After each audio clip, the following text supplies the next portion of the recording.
ఆంధ్ర తెలంగాణలో తక్కువ ఫీజులతో high quality results ఇస్తున్న ఏకైక సంస్థ తిరుమల్ ఐఏఎస్ ఇన్స్టిట్యూట్.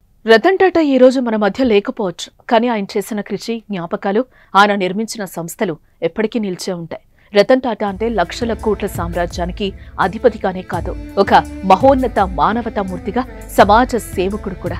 అయితే ఆయన మరణానంతరం ఆయనకు సంబంధించిన ఆస్తులను ఆయన సన్నిహితుల పేరిట రాశారు. అయితే అందులో ఓ 500 కోట్లు రష్యన్కు చెందిన వ్యక్తి పేరిట వీలునామాలో రాయడంతో ఆ రష్యన్ వ్యక్తి ఎవరు, అన్ని కోట్ల రూపాయలు అతని పేరు మీద ఎందుకు రాశారు అని చాలా మంది చర్చించుకుంటున్నారు.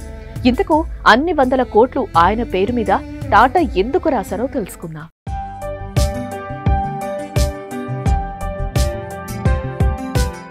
రతన్ టాటా మరణానంతరం ఆయనకు సంబంధించిన దాదాపు 15,000 కోట్ల రూపాయలను ఆయన సన్నిహితుల పేరిట వీలునామాలో రాశారు.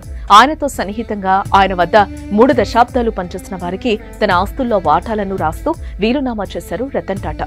చివరికి తన పెంపుడు సునకాలకు కూడా 100 కోట్ల ఆస్తులు రాసి అందరి మనసులను దోచుకున్న టాటా ఇదిలా ఉంటే మరో వీలునామాలో రష్యన్కు చెందిన వ్యక్తి పేరిట 500 కోట్లు వీలునామాలో రాశారు.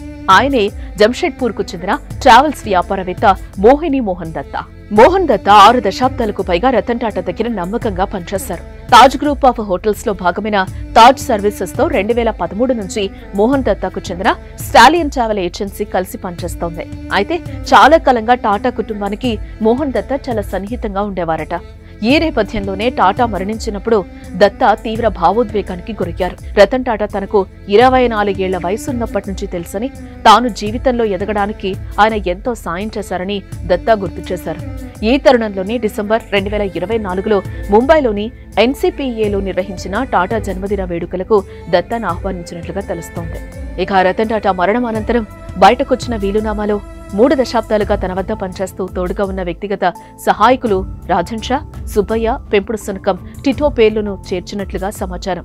టాటాకున్న దాదాపు 15,000 కోట్ల ఆస్తులు, ఆయన నెలకొల్పిన ఫౌండేషన్లకు, సోదరుడు జిమ్మీ టాటాకు, తన సహాయకులు, ఇతరులకు చెందుతాయని అందులో రాసినట్లుగా సంబంధిత వర్గాలు పేర్కొన్నాయి. ఏదేమైనా తన ఆస్తులను తన వద్ద నమ్మకంగా పనిచేసిన వారి పేరిట రాసి తన మంచి మనసును మరోసారి చాటుకున్నారు రతన్ టాటా.